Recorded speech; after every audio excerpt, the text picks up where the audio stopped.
heard of the 5-second rule, right? Something falls on the floor, you have 5 seconds to pick it up, otherwise it's not safe to eat. More yuck factor, I think, right? Yeah. Well, our Chief Health Editor, Dr. Partha is here now to set the record straight. So we do, I mean, as parents, like, oh, it's only been on the ground 3 seconds and you grab it. But is there truth to this idea? So my son actually likes the 30-second rule.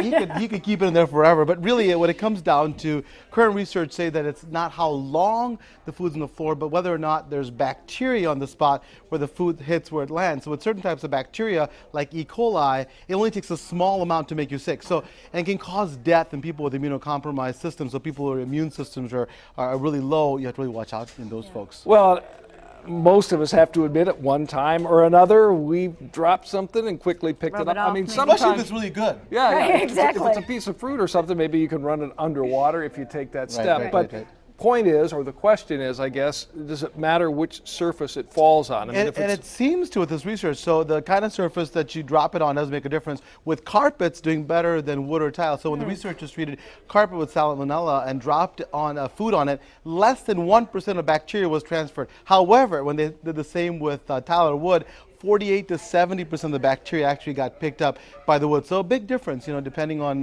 where you drop I it. also heard like wet and dry, you know, like if it's wet too, there can be more germs. But It can be, depending but if it's wet and clean, it's, you know, Right, and it's and there dry you and go. dirty. Yeah, exactly. All right, let's talk about your prescription though for all of this. So we talked about this, you know, before. First of all, just because it looks clean doesn't mean it is. Germs can survive on the floor for a very long time, my son was watching. And you can't see them unless you have a microscope. If you choose to eat it, also wash it first. Foods like apples have a wet surface and can pick up bacteria quite easily. To answer your question, sometimes it's even easier when it's wet. So wash the fruits thoroughly. Also clean up any spills, especially when you handle any raw meat and seafood. Make sure you wash countertops with hot soapy water and check your floors for accidental spillage. And finally, wash your hands often. It's not just about dropping food on the floor. Hands can transfer germs, so wash with soap and water for 20 seconds. Yeah, good idea. Good idea.